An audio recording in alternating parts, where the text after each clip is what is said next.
All right, so got another podcast underway. We're going to be talking to Campbell's Coins today. His name's Michael.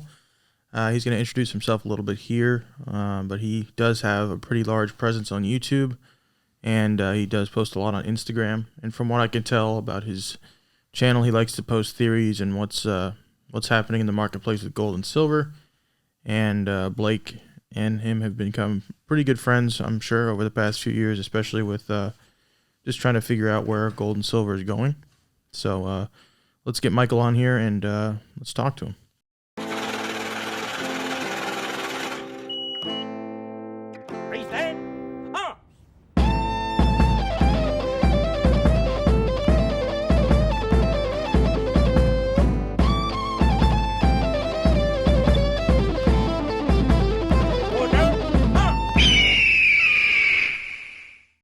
Hey there, Blake. What's going on, Michael? How you doing? Not bad. How are you? Doing good. You're live on the show here with us. Awesome. Hey, what's Thanks up, for Michael? having me. Hey, Michael. Hi, how's it going? Hey, it's going good, man. My name's Drew, and I'm a part of the Kusha Collectibles team, and we have Casey here too. Hello, my name is Casey. I'm Drew's partner. Nice. Good to meet you all. So how's it going over there in old California? Oh, it's the same. Good old California. Yeah, we see it on the TV every day. Oh, yeah, it's not getting any better. And Nancy Pelosi, this and that, garbage, you know. Yeah. It's way worse here. Some of the things they let like they just keep loosening the laws. They don't police anything. So just criminals just run rampant. Yeah, they could just go into a CVS and start stealing whatever they want, kind of thing. Oh yeah, it's way more than CVS. There's actually about 20 miles from here. There's outlet stores. Excuse me. So they have like these outlet stores right next to this major freeway, and what they do is they just hop off the freeway, find like a very high end store, just grab everything that they can, get on the freeway and head out. Nobody tries stopping them. The police don't follow them. So it's just right for the picking. Right. I don't know. I think that it's weird that we've kind of changed the conversation about, everything's like we should boil everything down to law and order to the police officers instead of sometimes people just need to take it into their own hands because even in some cities, it's like response times are 10 minutes. I mean, are you going to leave your life in the hands of somebody that's going to take 10 minutes to save you? I mean, I don't know. I feel like sometimes it's better to talk to people about protecting themselves rather than telling them that police is going to save them. That's a great point. Yeah, but can you just tell us a little bit about yourself for the podcast, just so everybody knows who you are? I tried to talk to you about you a little bit, but we really like your perspective, Michael, on a lot of things. Yeah, so I've been a stacker and a collector ever since I was little, mostly collecting. And then in college, I started stacking gold and silver. Joined Instagram community, I think, in early 2019. I think it was January. And about that same time, I started my YouTube channel. I saw all these coin channels out there, and I'm like, well, I can talk about that stuff. And so I thought I'd throw in one of my catchphrases, my 2 cents. And I thought it went well with when you're talking about coins and your opinion and how those mash together. And of course, stacking and all that stuff kind of bleeds over to like politics and the financial system. So it's kind of hard to not talk about that when you're discussing why you're stacking. Because why would you get all this gold? Why would you get all this silver? What's the main reason behind it? And a lot of people like to just like stick their head in the sand and like, blah, blah, blah, nothing's going on. But you really have to like turn people's heads towards the problem and go, this is why things are happening. Right. It's, you have to really... We all will go drive to Michael's house, and he has a kind of a metaphorical crystal ball in his hand trying to determine what the future's like for silver and gold. But that's kind of, it's different for everybody. But people like differing opinions, especially if it's not, mainstream type of stuff, Yeah, definitely. Well, we got some questions here tonight to ask you, Michael. And sure. we want to tell everyone about your YouTube channel and your Instagram page, and get some questions here from you. So we were, on some of your recent videos that you made, you talked about how people can avoid online scammers. What are a few tips that you have for the stackers out there? I think the biggest one is to just verify the source that you're buying from. And the point of my video was, if you absolutely have to buy off of Instagram, and I'll go into a little bit why that's it's actually helpful for some people. Just to check with your sources. If someone's reaching out to you out of the blue saying, "Hey, do you want to buy this?" I wouldn't jump for that, because it's one of those things, like, that's a dead on giveaway that that's a scam. And so it's just mostly check your sources, check with other people, see if this person is good to deal with, and then go from there. One of the reasons why I think buying off of Instagram is actually a good idea for a lot of people is for people that live in states like mine. In California, you're charged tax on all precious metals under $1,500. I don't know about you, but that's a lot of money that you kind of have to save up so that you don't get charged tax. And I think the tax rate here is like 8.5%. It might be 9%. So buying off of Instagram, I can go and buy a 10-ounce bar of silver or a quarter ounce of gold, and I don't have to worry about this. I'm already being charged shipping, but I don't have to worry about this additional charge of tax on top of it. Not that I actually look at spot price, and I know a lot of people do this dollar cost average thing, but compared to the whole system and how flawed it is, I think that precious metals are actually a deal right now. So, but that's the gist of it, is, verify your sources. If you're buying from a good source, you're more likely to get a product that isn't counterfeit, that isn't fake. And so you can trust that what you're receiving is the real deal. And when you're able to do that, then you can avoid being scammed. I mean, obviously it's not 100%, but you can go from there. And then I think my second point was just to buy from an LCS, because LCSs are a great place like Royal Coins. You guys test all the metals that come in, and you've been established for quite a while, and you know what's what. And I think a local coin shop is really good for people to start out at, just so they can get their feet wet on buying precious metals and stuff like that. So Michael, if you were to receive, and this I guess is a reactive measure, if you were to receive precious metals or coins in the mail that you thought were from a scammer, what tools would you use, I guess, in your tool belt to figure out that these precious metals are, I guess, fraudulent or fake? Yeah, because that you have to test everything that comes in, even though you're buying from a trusted source. So there's various tests you can do. You can do like a sound test for both gold and silver. It's mostly for silver. Silver has like a bunch of tests, and I've done a video on that. It's like you can do an ice test because silver reacts with it will melt the ice. And then you can do size and weight. And, of course, the obvious one is the precious metal analyzer. And I forget, is it Sigma? Yeah, Sigma. Mm-hmm. Sigma makes them. Those are pretty good, cheap options. I think one of the smaller Sigma models is about $600, $800. So depending on how much precious metals you're buying, it's a drop in the bucket compared to what your total costs are.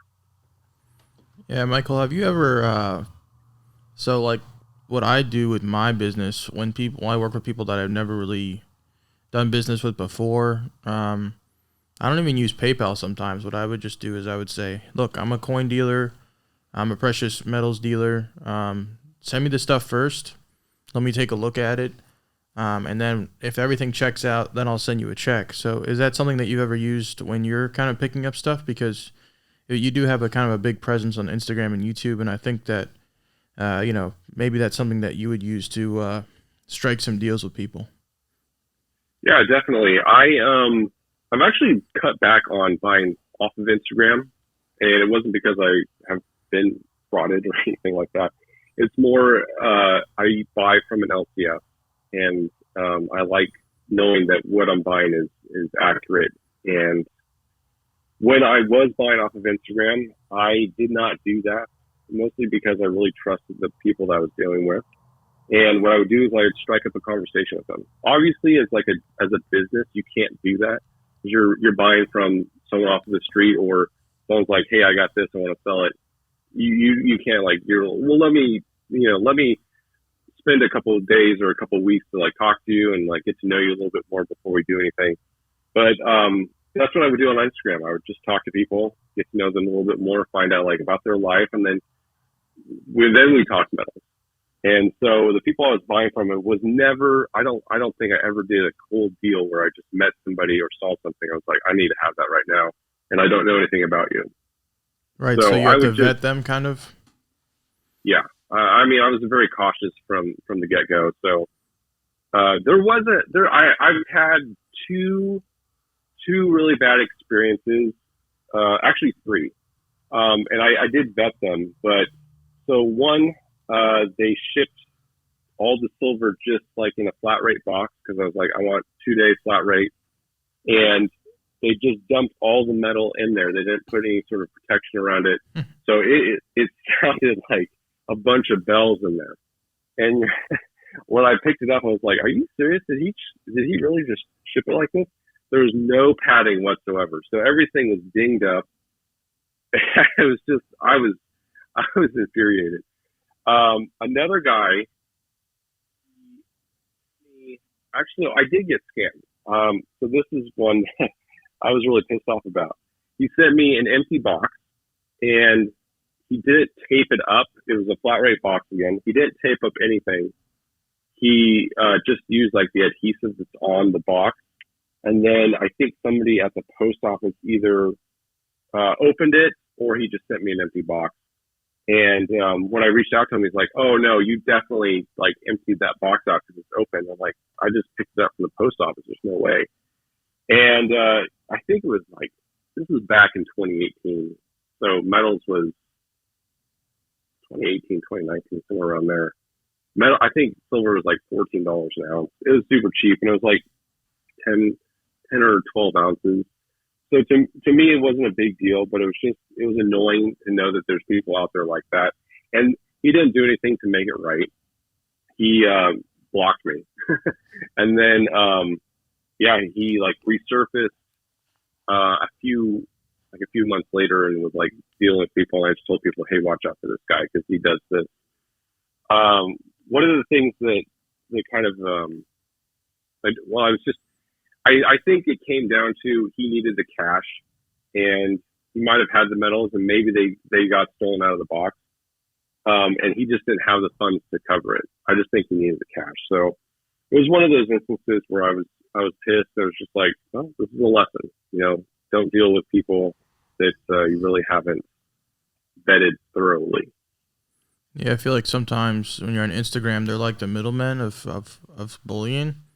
And sometimes people find bullion in the strangest places. They'll go to like a pawn shop, or they'll go to a place where they know, like, a poor neighborhood with like a shop that will sell or buy stuff, and they won't vet precious metals, and then they buy it and they sell it on Instagram. So I understand you wanting to go to LCSs and get to know people that way. It just cuts out the middleman, and then it ends up being a more kind of safe transaction. Have you had any? It's a more pleasant experience. Have you had any issues with fraud, Blake? What's that? Through our accounts, not that I can recall. Mm-mm. Yeah, it's probably easier to cut out because, for you, because you're mainly like the supplier of a lot of it. Cash is kind of green, and Yeah, it's all about the safety of the package. You as a seller, you want to make sure it gets to the buyer completely safe, closed up, sealed, so you don't experience what Michael experienced. So that was a big thing when we were shipping stuff out. Everything needed to be taped up and perfect before it left. Yeah, this is somewhat of a story. I was in the post office today, and there was a woman that was speaking with the manager, and she I overheard what she was saying, and she mentioned that they were shipping out all of their employee payment checks and everything like that, a whole ton of them, and she ends up putting them in a drop-off box. Every postal, I guess, campus or station has one. She drops off all these payment checks to these people, and 10 of them, I think she said 10 of them were taken, and 4 of them ended up being cash, and I think the total was $30,000, and they were out all that money. It's strange how, I mean, I don't know. I feel like the Postal Service is, like I said, like Michael's doing it right in a lot of ways. If you can find a local coin shop, I mean, there's a lot of things like with numismatics where you can't really find it at a coin shop, so it's kind of tougher to do that. So it's like if you're doing precious metals, sometimes it's just easier because you can pick up on what they get in regularly, and it's all about the connections you kind of build over time. Yeah, and the tough times that we're talking about, those kind of breed these type of situations where theft occurs more regularly. Like in LA, I don't know if you guys have heard about the trains getting robbed down there, and they just litter the entire railway with packages because they're just rifling through them. Well, that's weird because they said that like every 2 days or 3 days they clean it, and then it said it doesn't even matter. In 12 hours, it'll look the same. Yeah. It's like the Wild West all over again. Sad to see. Well, I think a major problem with that too is they said that basically they would they would arrest the people and they would have them in there overnight and they wouldn't charge them with anything or something, and then they would just let them go the next day. They do the same thing. It's the new DA. He doesn't want to charge certain people. Hey, maybe he'll be the next vice president. He's very qualified for that. All right, so Michael, what are your thoughts on stacking fractional gold coins versus 1 ounce gold coins? I like them both. I think they both have benefits.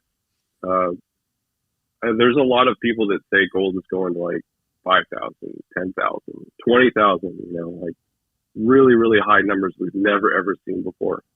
And they're taking into account like the derivative banking system that's in the quadrillion. So they're taking, like, if the entire system collapsed, what would gold be worth? And that might be true. And if it is true, then your fractional gold will be the only thing that people can actually touch. If we're looking at $20,000 gold, you're looking at $2,000 tenth of ounce gold pieces. There's not a whole lot of people that can swing for a full ounce now. So, if they're desperate for gold, they're going to go for that tenth of an ounce piece.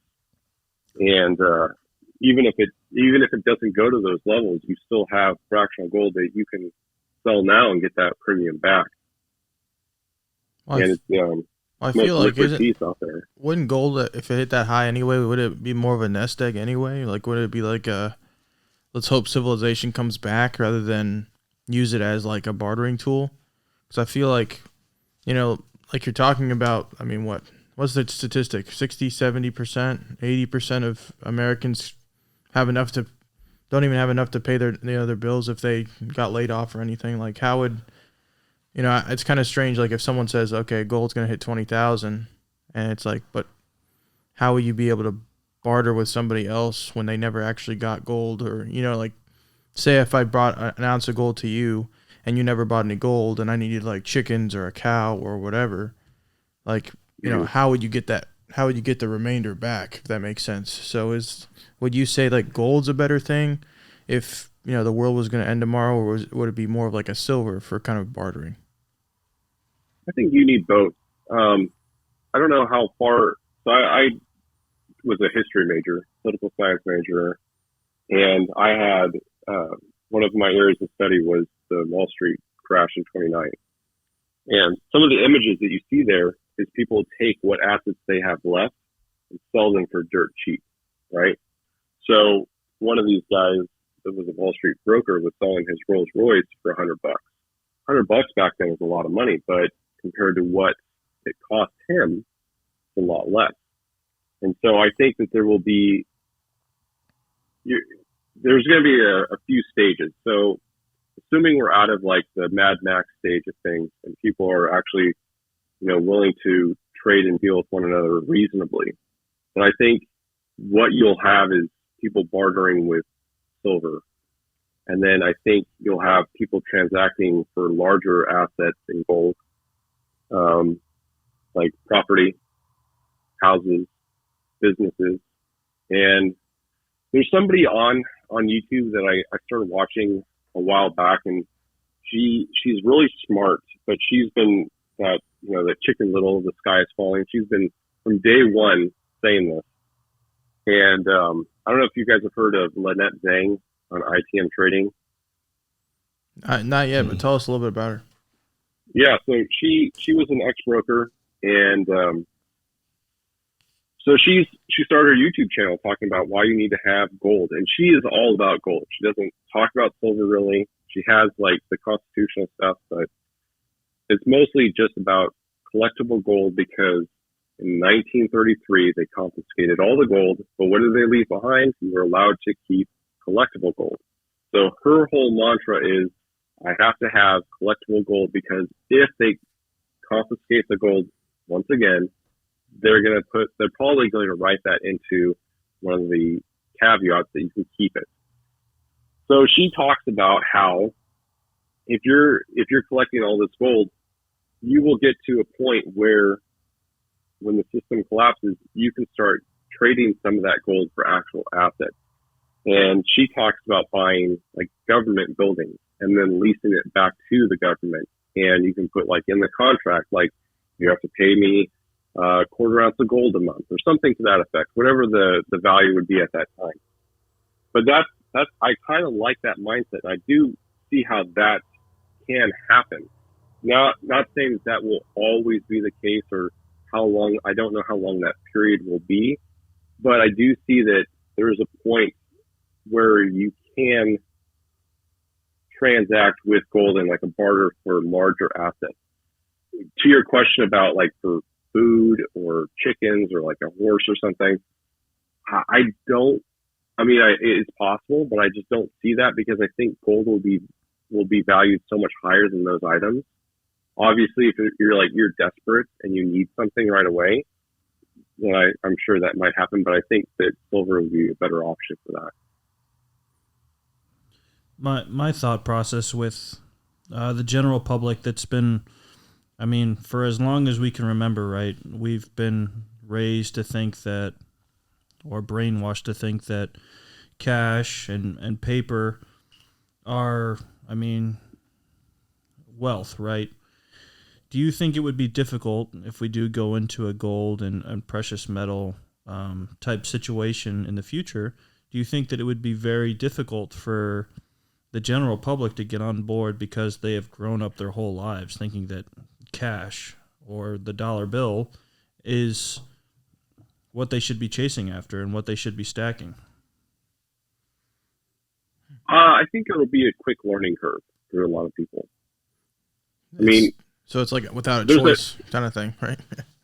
Yeah, exactly. It's adapt or die. It's as simple as that. You have, I don't know what the statistics are on it, but there's not a whole lot of people who actually own like gold. Maybe it's like a jewelry piece, but most people don't stack. Most people don't have like a tenth of an ounce of gold to their name. But everyone knows like that it's a rare item, right? You have crackheads and thieves going into people's homes, and what do they steal? They know that gold's valuable. They're taking that. So I think that mindset will exist where people will recognize gold and eventually maybe even recognize silver as like, oh, this is something of value. I should start transacting with it. And then I also think that if we're in that stage where someone's saying, I'm only going to accept silver, then people are going to learn real quick. I need to go get some silver.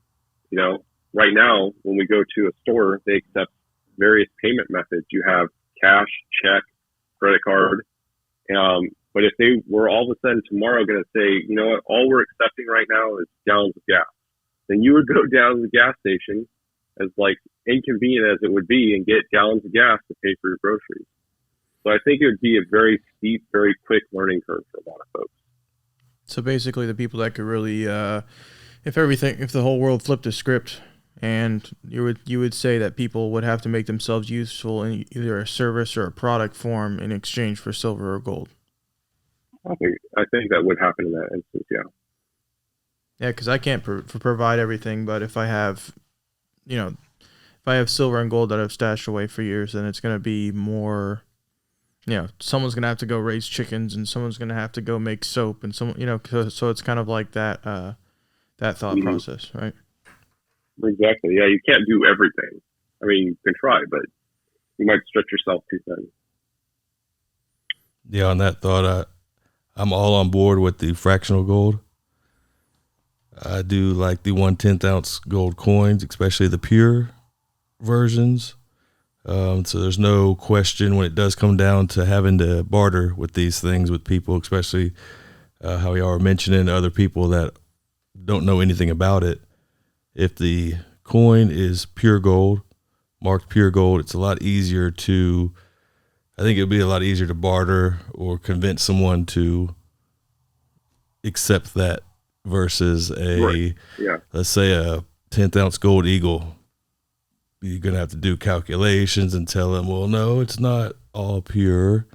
And that might raise some concerns. So I'm all in on the pure fractional gold coins.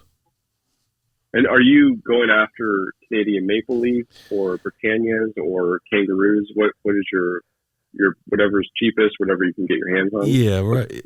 Whatever's cheapest is a good one. And in general, the Canadian maples. Yeah. I may ask, why maples?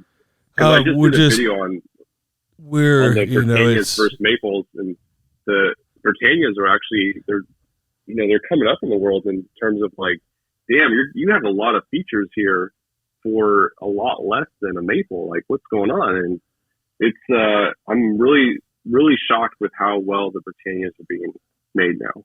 Yeah, they do look real nice, and they got all the safety features and stuff built in them.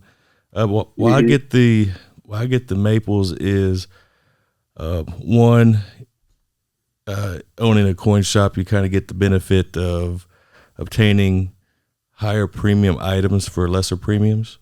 So taking that premium out of the equation, I'm going for the Canadian maples. It's Canada's just north of us. Yeah, so if something happened here, I think it'd be more accepted than gold from overseas. But now I have gold from lots of different countries, not just Canada. But if there was something on the table, I could just pull one that's pure gold, I would just probably take the maple leaf. It's probably more recognizable too. Yeah, just the recognizable factor. Nope. This is kind of, I guess, branching off from that 1 ounce versus, I guess, a 10th ounce. My thought process, if we go to the thought that an ounce of gold is going to be worth $20,000 in the future, do you think that we may go to a point where it may be less than a 1/10 of an ounce? I mean, we do have these various coins within our current society now, from a penny up to $1. Do you think that we may even split, I guess, a 10th ounce even more than that? I mean, we do have grams and everything like that, but I don't know. Just it being at 20,000, not everyone can afford a $2,000, I guess, form of currency. Yeah, there are. Yeah, there are few, go for it, Michael. No, go. Yeah, you were on a roll. Go on. I was just going to say there are countries out there that do make 1/20th of an ounce. So they do make smaller than the 1/10. And there are the 1 grams, 2.5 grams, 5 grams, half grams. I think I even saw a 1/10 of a gram. So they do make them in smaller pieces. Definitely. It's real. Yeah, it's real small. Do you guys have I think it will be Michael. more of a silver situation where when gold is that high and nobody can afford it, that's why silver always lags behind gold in all these bull runs, because gold gets to a point where it's so expensive that people are like, dang, I can't afford that. And then someone's like, okay, well, this, 10-ounce bar, you're getting 10 ounces for $250. And you're like, oh, dang, I'll go for that 10-ounce bar. I get more silver. And so that's when the silver price jumps up. I don't think we're going to see silver and gold match in price. So you're always going to have that other metal there to make up for what people can't get with gold. Yeah, it's whatever they have doubt in. So like there's doubt, there's always a kind of a balance between doubt and silver, doubt and gold, or you're, kind of people are interested in silver, people are interested in gold, so they kind of balance each other out at the end of the day. What do you guys have certain goals each year that you guys want to like stack? Because me and Casey do coins, but we don't really do like precious metals. What's like the ballpark? If someone, like, what's your guys' ballpark on what you guys like plan to stack each year? Well, I mean, just for security reasons, I mean, you don't have to have like, I guess, a number. I go to think about it from a portfolio perspective when it comes to retirement. Oh, I look to save 5% in precious metals or et cetera like that. I don't really have a total in mind when it comes to like every year. There's like a few pieces that I'm like, I have my eyes set on. Like for instance, I want to get like the new Buffalo because it's a new date, So I'll get the new Buffalo, but after that, it's kind of like if there's a pre-33 gold piece that I want to get, it's 5,000, and that eats up most of my budget for gold or that month or the next couple months, then so be it. Because pre-33 is where I like to park a lot of my wealth. So I don't. It just depends on like what pops up and the price of everything. Yeah. What's your take? Do you buy numismatic pre-33 or do you just buy like raw pre-33? I get both. I prefer the graded, obviously, because you have that you're supposed to have that grading agency back that coin and less of a chance of it being damaged or what have you. But I like them both. Yeah, so you kind of dabble in coins a little bit too. That's pretty cool. Yeah, I would say I'm probably about 50% stacker, 50% collector. Probably leaning more towards collector, just because I would sell portions of my stack to get a certain collector piece that I really like. If, for instance, if there's like a really nice looking gold coin out there, then I'll sell off like a couple Buffaloes to go get it. Because to me, the Buffaloes are really nice, but they're not as nice as that, MS65, for example, that's just, I just like both. It just works out that way.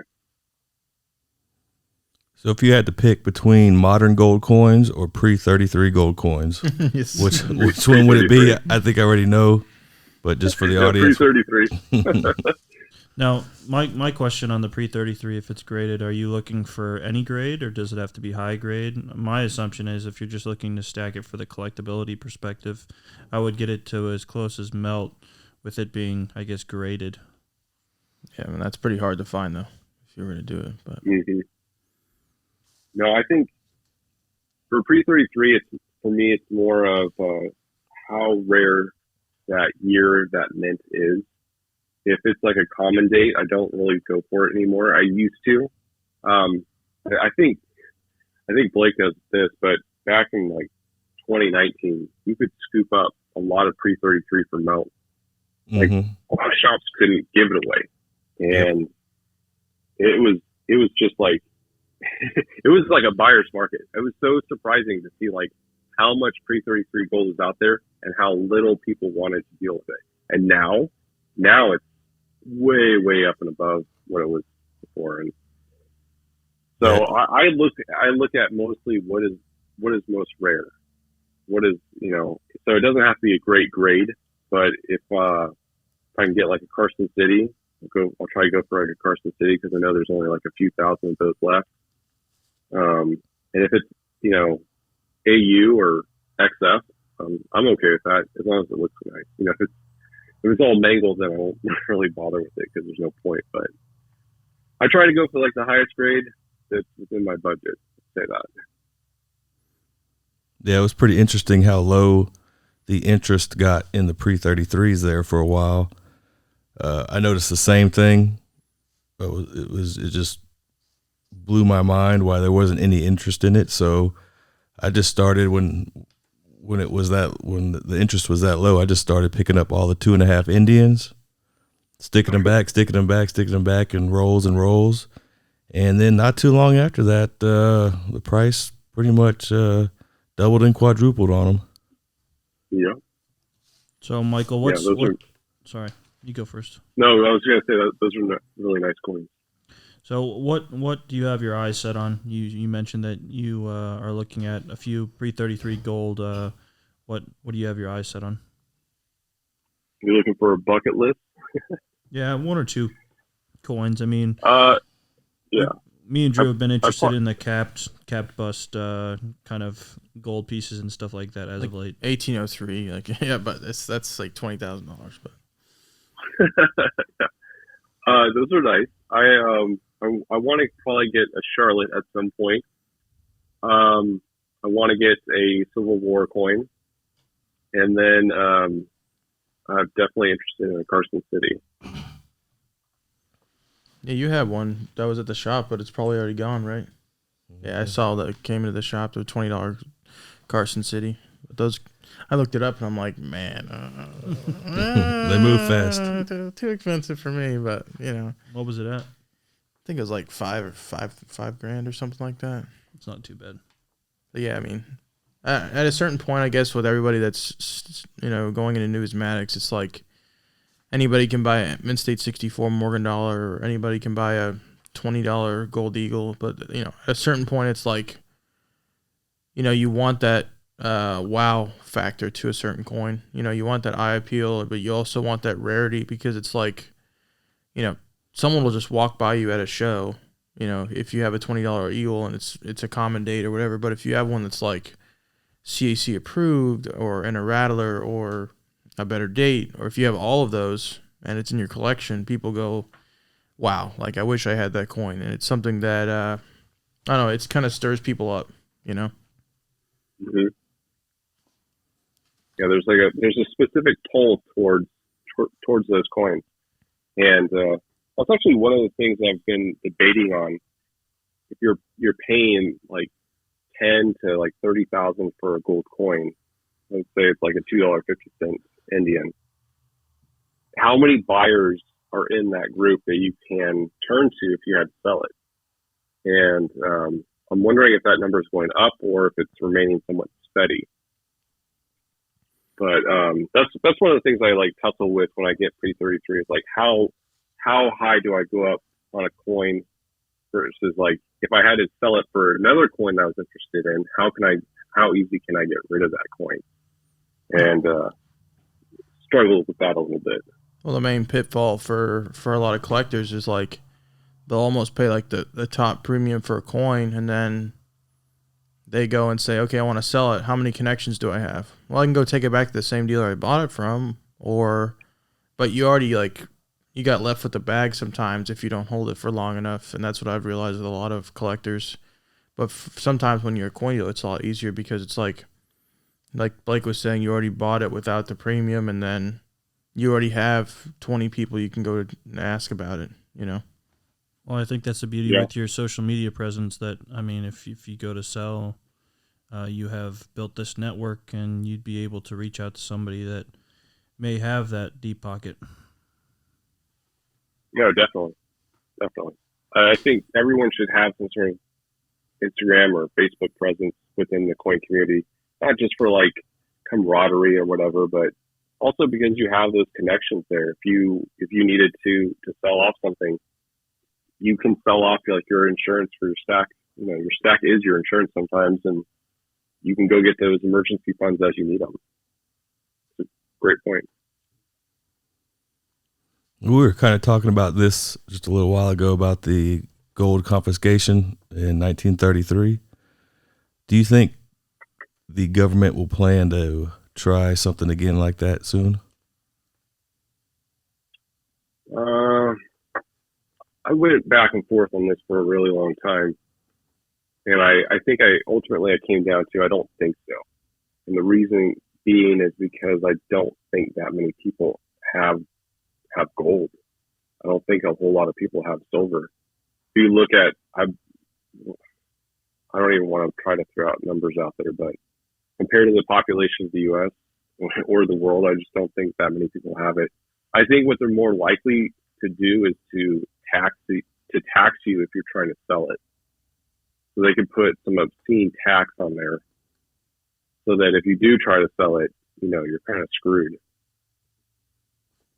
So I don't know. Pushes everything into the underground realm again.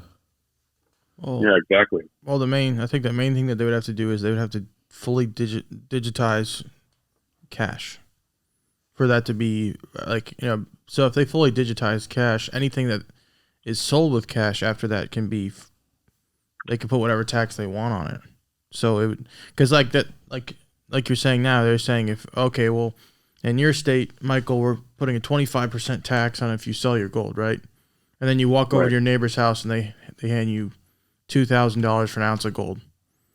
And the government isn't there, so I feel like they would have to make sure that, paper currency is basically is null and void for them to use their will on basically anything they want to use their will on. Yeah, and they're actively working on that right now, CBDCs. They're planning that out as we speak. It's not it's not a conspiracy theory. It is not maybe they'll do it. They are actively planning and working on creating a CBDC for the U.S. And it's gonna be really interesting when that gets implemented, because everything that you try to purchase, everything you send money to will be tracked, traced, and scrutinized. Well, it's also I don't know how real some of these stories are, but I've heard of Tesla owners getting blocked from charging stations because of something they've done. Oh yeah, it's real. If they push everyone, I don't know a whole lot, but if they push everyone to have electric cars, then they can control hey, you said something on social media that we don't like, so your access to your car is now cut off. That's a little scary. Well, but, there's I guess two thoughts to that. I watch this gentleman on YouTube. He's got a few million subscribers. His name's Louis Rossman. He's out of New York, and he does a lot of repairs on Apple products and what have you. And he said, and he actively fights this. He's very vocal about it. He's actively fighting these different corporations that are putting in these, I guess, rules and regulations about fixing the products that you buy from them and making it so difficult that you can't work on your iPhone or your MacBook or what have you. And it's called right to repair. So say your camera went out tomorrow, Michael, and you wanted to film a coin or you wanted to make a video, and then you were to try to replace that camera by ordering a new part. Well, basically they would say, no, you have to buy a brand new iPhone because every single camera has its specific iPhone it was designed for. It's not that all iPhone 8 cameras work with all iPhone 8s. It's that specific one had its own ID. And once that one goes out, and so you have no right to repair. It's kind of like John Deere.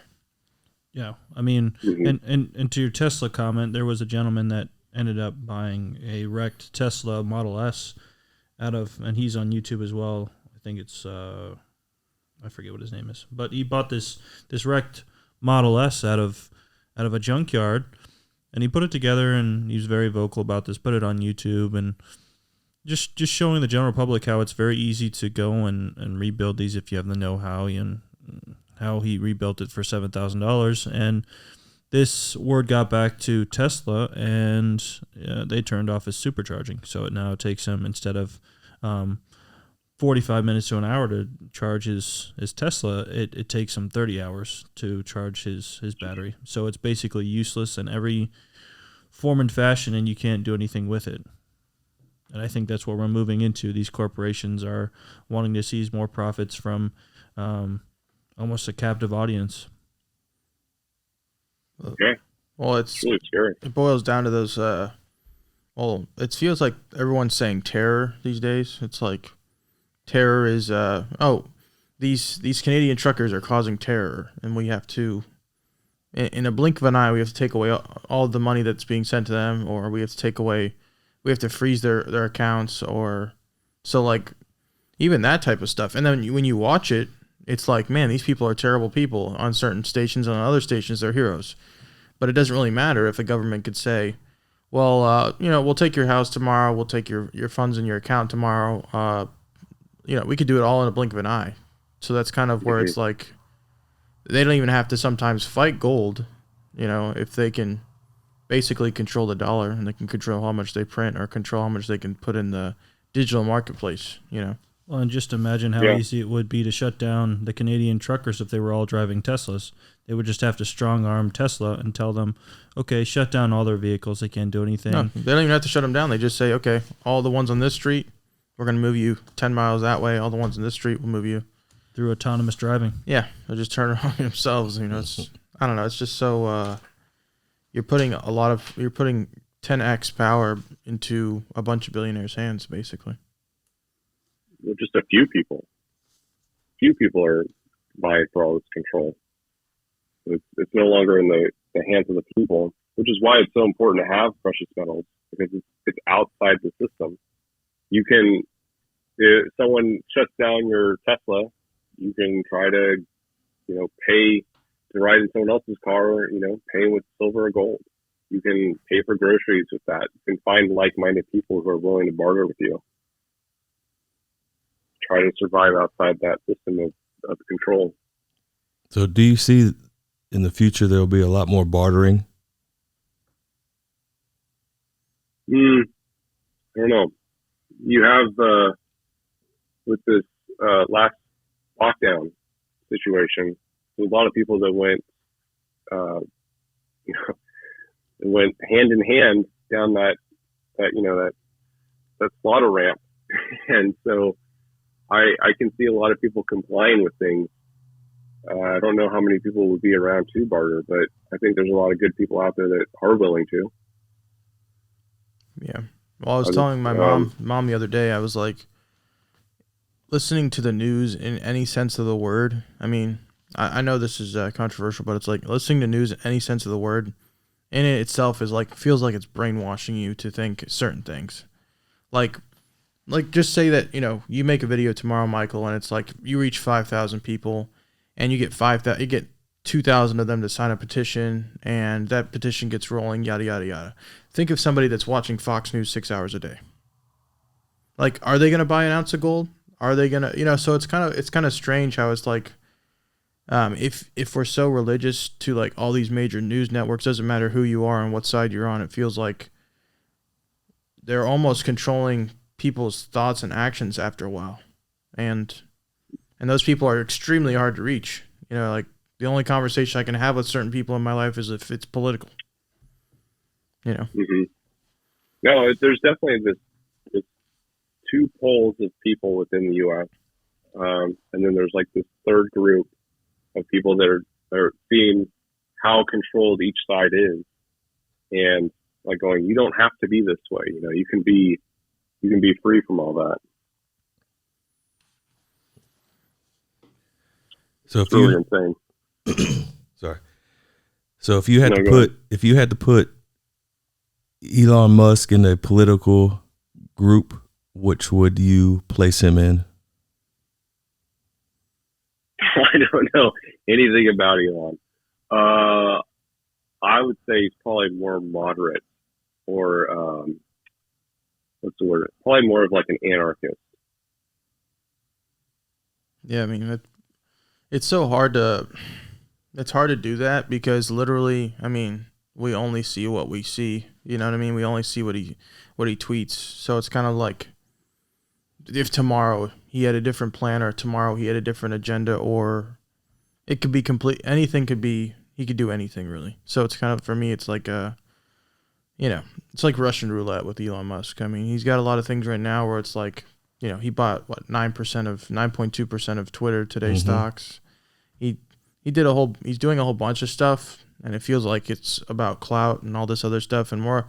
I'm behind him on a lot of stuff, but I feel like with a man of that status, it feels like they can do anything that they want to do in a week, you know. So I think it could change, you know. Yeah, but I mean, it's not just what you can or can't see. I think it's also their actions.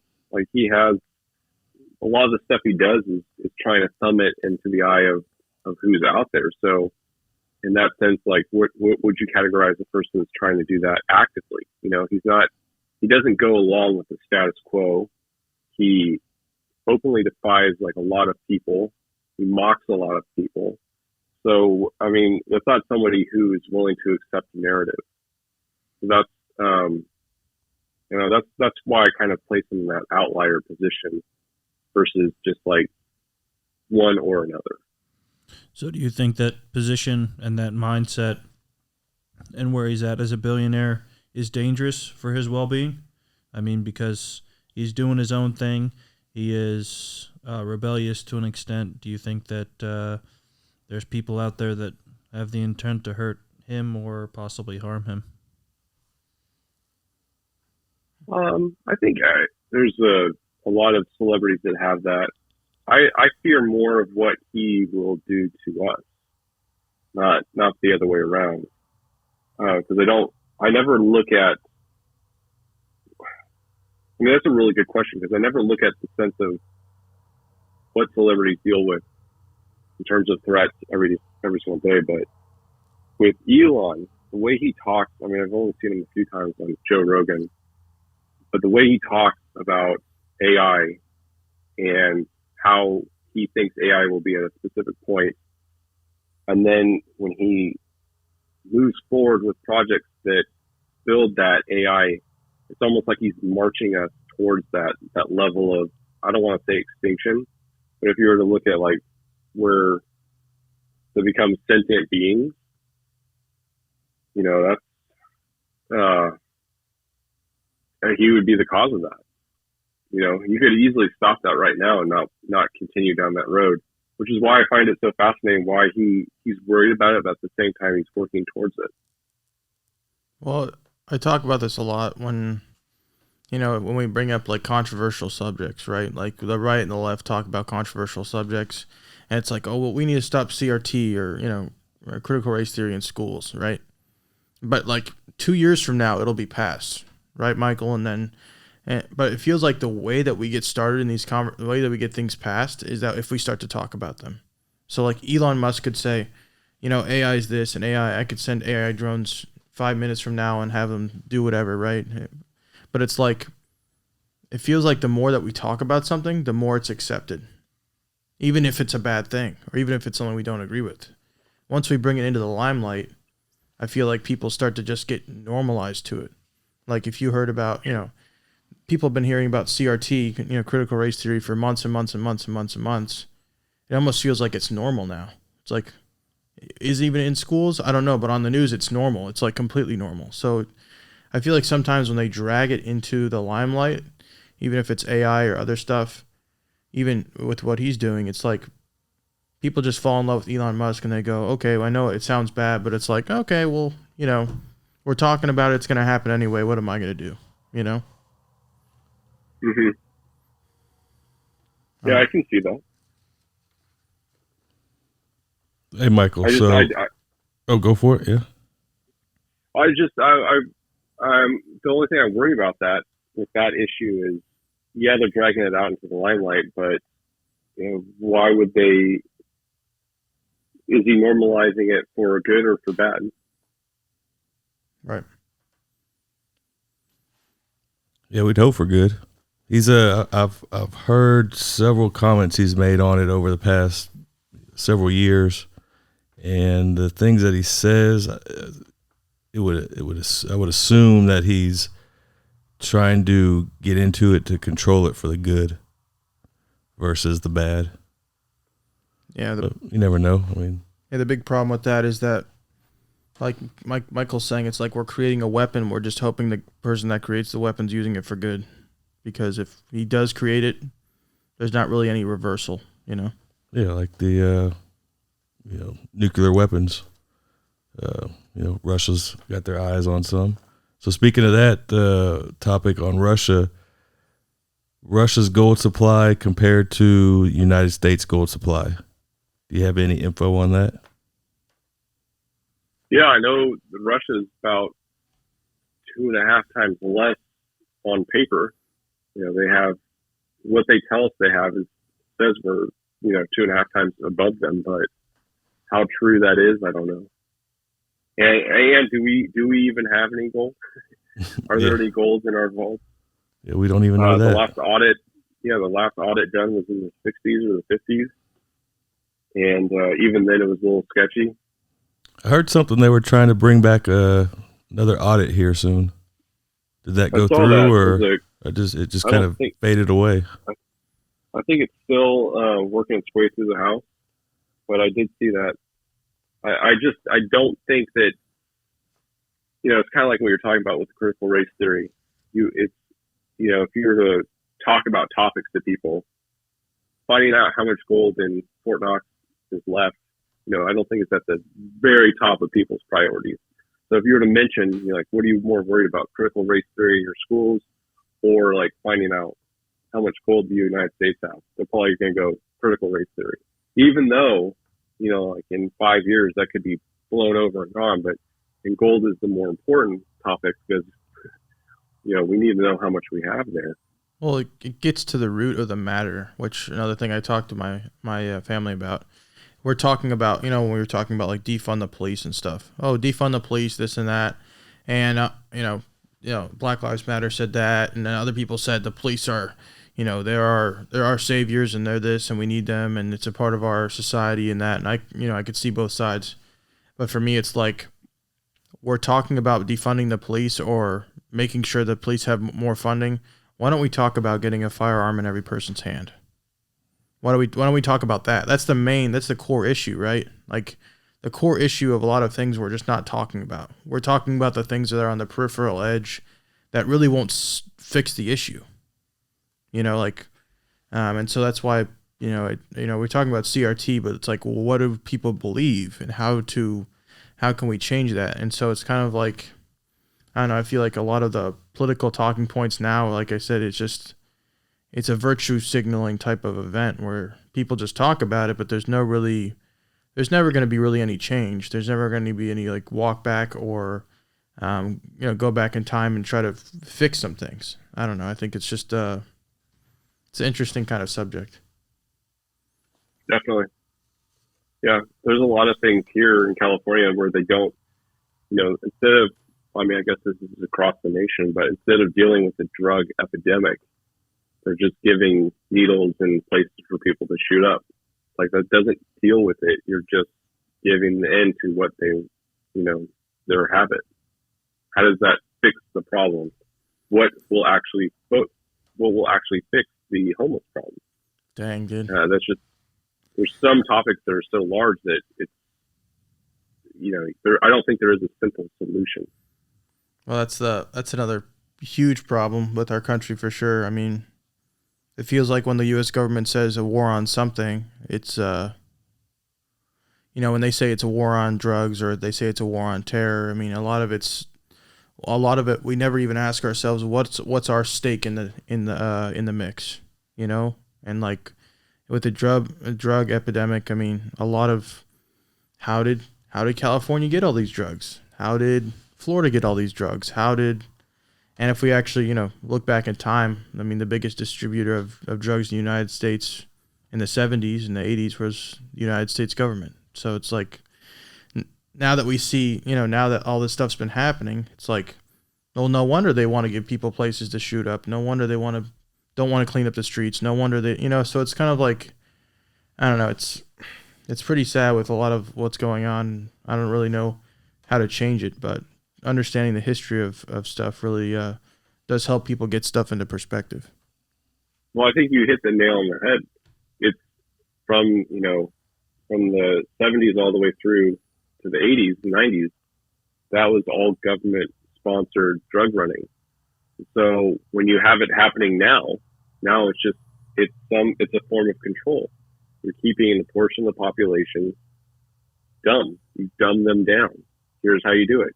It's no different than entertainment on TV. Entertainment on TV is your TV shows, they all have this agenda that they push.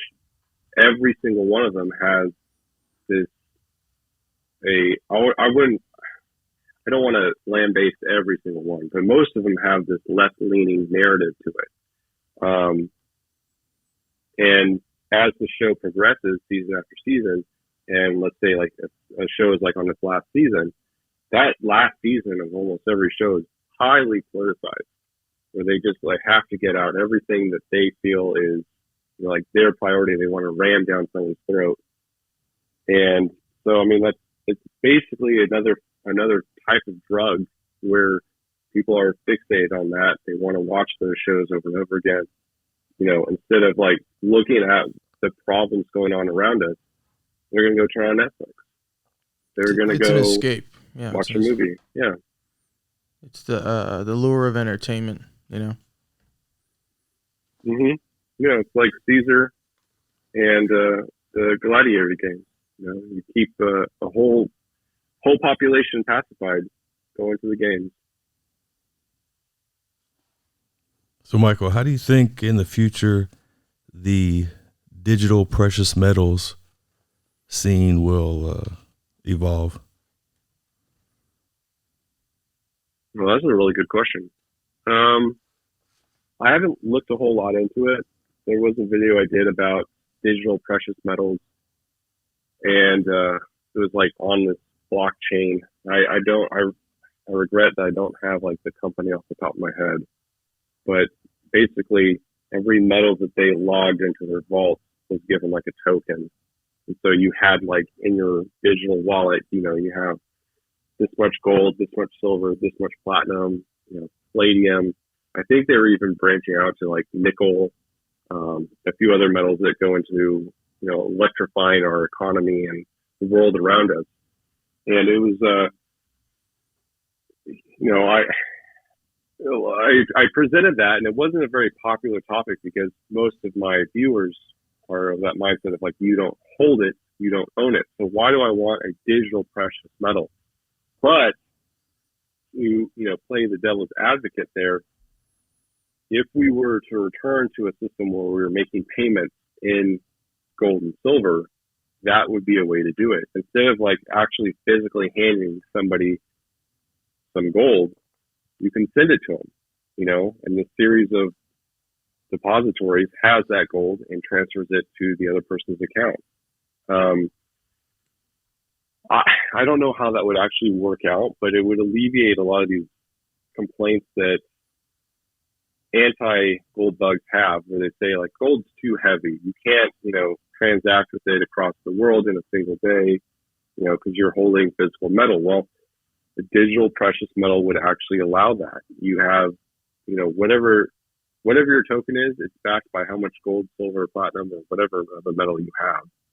And so if we were to go to a metallic payment system, I could see that happening through digital. Because to be fair, the only way that we're going to be actually transacting with physical precious metals is if the system around us has completely collapsed. If there is like an EMP, solar flare, something that wipes out just knocks the world out and they can't do anything.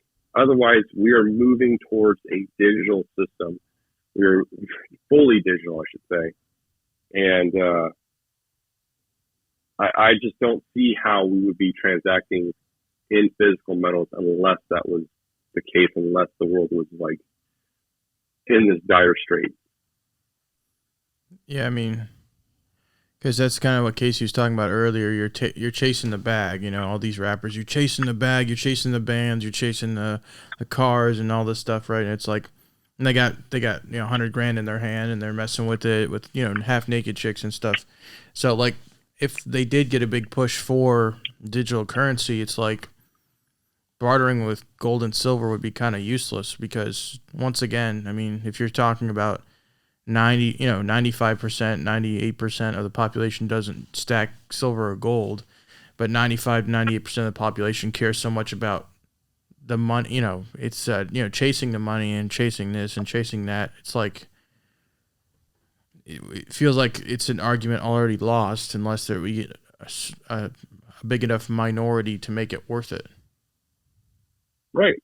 Which is one of the reasons why I'm really happy to see so many new stackers in the community. I think that some of these earlier YouTubers who started talking, I think like Salivate Metal is one of them. That guy is on there since I think the mid or like 2013, 2014, somewhere around there. He's been pushing that message of owning physical gold and silver. I think this popularity of more stackers on YouTube, on Instagram, they're creating that dialogue. They're including more people, like their family. Like ever since, I would say like in the last three years, I've gotten 3 family members to start stacking on their own. I gave them like a few books that I've read. I talked to them about the economy and how messed up it is. And they saw that and they're like, holy crap, I need to start doing this. And so I think it's creating that dialogue, talking with people and just like, hey, like, did you know anything about this? And they go, no. And it's not something that people like immediately flip to. It's a very long, tedious process of just talking to people and getting them to see your point of view. And if somebody, like, I could tell you there's more people that have told me that they're not interested in gold and silver than people that are within my life, than people that have actually transitioned over to stacking. And I don't like blame them. I don't, it's like, if you don't want it, that's fine. Good on you. You do you. What are your thoughts, Blake? I'm thinking if this digital precious metals comes into play, that will bring in a lot of new people to the precious metals market by the similarities of their Bitcoin trading or their crypto trading and the ease of access, I guess, the ease of transaction. So I think it'll bring in, that will bring in quite a new amount of people to the stacking world. And then I think as the economy gets worse, the world gets worse, and this is just what I see, in my shop, customers in my shop, more and more and more first-time buyers are coming in. As things get worse, more and more first-time buyers come in. More and more people make that step into coming in to just to ask questions, some to buy as much as they possibly can. They just want to get started, and so I think that would probably be a common trend all over. That the worse the economy is where you're living, the worse the future looks, the more people are going to get into the stacking world. Now, my thought process with banks being a part of, I guess, the financial environment, do you think that banks at one point or another, and this is to Blake and Michael, do you think that at one point or another they may start adopting this digital precious metals? I mean, you have probably thousands, if not tens of thousands of safety deposit boxes probably full of precious metals currently. Do you think that they may adopt that just because it would be convenient for them? I would say no. Mainly because the government right now prints nothing. They print millions of nothing. So why would they stop that? Why go over to a whole new system backed by precious metals when they don't care about precious metals? The banks themselves care. JP Morgan, they have precious metals. They have over 1 billion ounces of silver. They understand how precious the metals are, but I don't think they want the rest of the population to know. Right, because it increases a demand type of a higher demand type of environment, and I don't know. I think that a major issue with the space. I mean, you were talking about how There's people that are kind of scared about the world, and there's also people that are kind of inspired by the hobby. And I think that the major issue, I mean, you make YouTube videos, me and Casey make YouTube videos, and we run into comments all the time. You know, it's like, oh, you're a scammer or this and that, or because I feel like every time in the past, apart from YouTube and Instagram, people have only seen like coin infomercials, or they see like invest in this gold company on this, they'd have commercials for it. I don't know. I feel like sometimes we're combating that a little bit, because it's like people and even family members of the people that are commenting or talking to us are like, man, I've been screwed. My family's been screwed a few times by just buying gold online or buying, numismatics online. So I don't know. I think that that's kind of what's holding the community back a little bit from people kind of jumping in and getting excited about it. Because I think just coins and stacking itself have become such a big part of our history. And I think that we're trying to do the best that we can and give people the best information that we know, because we do want it to succeed and people to be inspired by it. Yeah, I think there's always been shysters. I mean, if you go back to the early days of the Wild West, you had people, like those, I think they call them snake oil salesmen. They're selling alcohol in a bottle as a cure-all for everything. So you've always had those types of people. I think maybe now it's a little bit more well known because we live in a digital age where we can get that information quick. So maybe it seems it's more prevalent than it actually is. Maybe it's the same.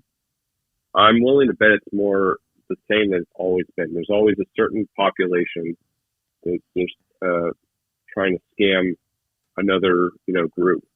So maybe it's like 2% of the population, or 0.5% of the population, something like that.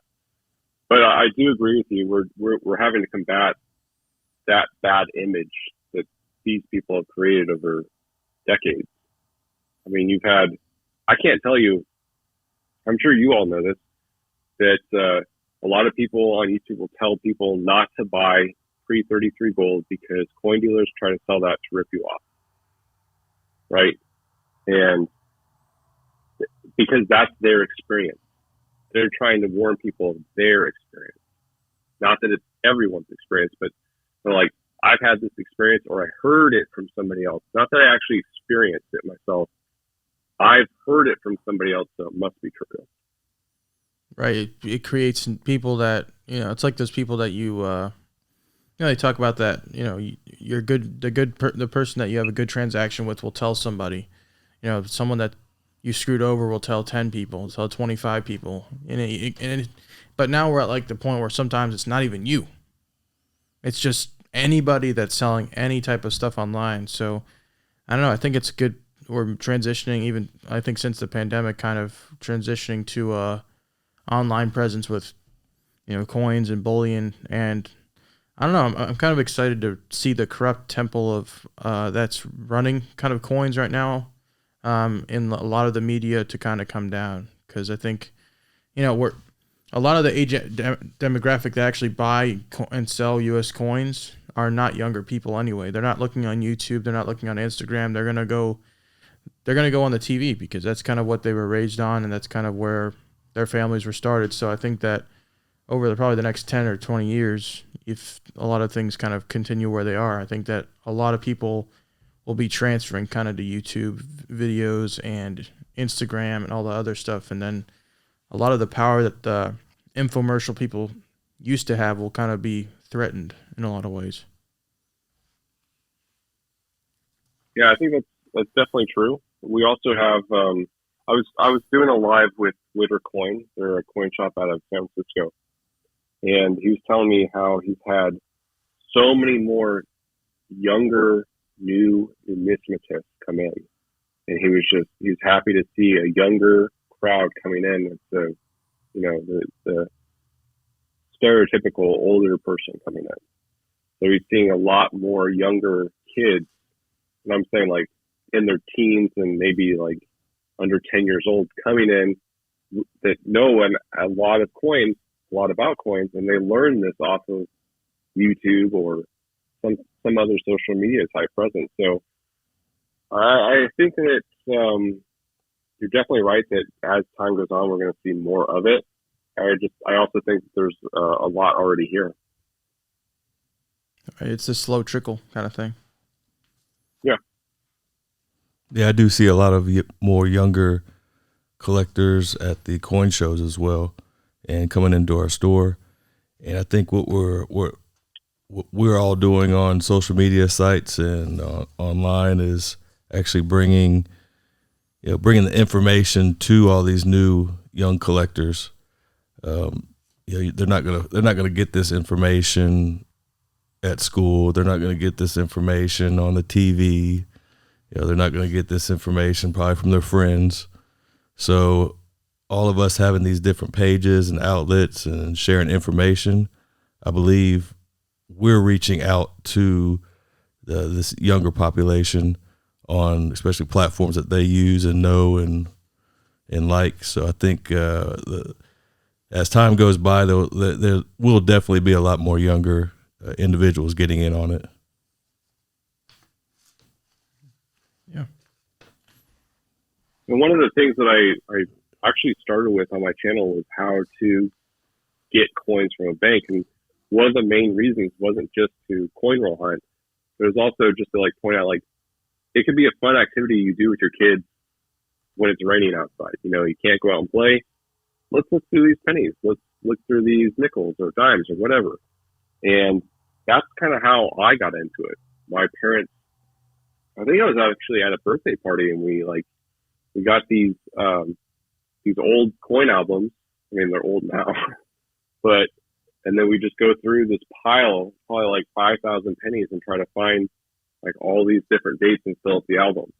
And that's how my parents got me into it.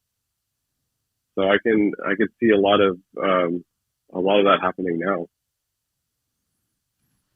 Yeah, I think that it has to start in a place where it's not so consumed by monetary. I don't know. I feel like there's the coin hobby, and then sometimes there's the coin business. And so I think that, to get a lot of people interested, sometimes it's just seeing what is offered and taking a look at stuff. And if you see someone that's young, just, get them kind of excited about the hobby. If it's an album, or they get to hold a kind of a rare coin, or just talk with them about, what they're interested in. And, so I think that all those things are pretty important. But is there anything else you guys want to ask Michael before we wrap up? So, as you being a stacker and what have you, and this is, I guess, coming from me being very security conscious, what recommendations do you have to, I guess, your YouTube viewers, your Instagram followers, and to our viewers along the lines of safety, storing precious metals, I don't know, just taking care of yourself and your family and protecting the things that are important to you? Yeah, it's come up more recently because I put myself out there. I put my face to the, on screen. And so that threat is there that, somebody could try to track me down and find out where I live and, try to rob me. So what do I do about that? I don't keep precious metals at my house. I know that that's something that a lot of people cannot do. They don't have multiple locations that they can stash stuff at. In that case, if you have to keep your precious metals at your house, which I fully am for, just try to find a location that won't get tossed in the robbery. Stash, in multiple places within your house. Pantry, laundry, stuff like that. Thieves are not looking there. They're going into bedrooms. They're going into offices. And then if you're looking for some sort of insurance, I know that there's specific safes out there that insurance companies will actually insure the contents of because of how well they're built. And unfortunately, these safes are expensive. You can go out and get a gun safe, but it's not burglary safe, if that makes sense. It can be easily, ripped into with a hammer and a crowbar. So I would just get something that has like a security rating of like TL15, TL30. I know that a few insurance companies, home insurance companies, will actually insure what you have in those safes because they are burglar rated. And then if you're able to store in multiple locations, I would definitely do that because you're splitting up your stack. You're not putting all your eggs in one basket. You have any thoughts on that, Blake? Oh no, I agree with all that.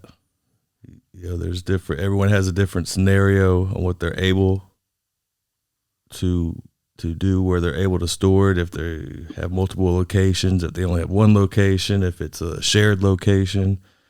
So yeah, definitely either utilize your multiple locations, or if you have a single location, get the safe. Yeah. And before we get out of here, Michael, I wanted to ask you, what's your favorite character you've made on your YouTube page?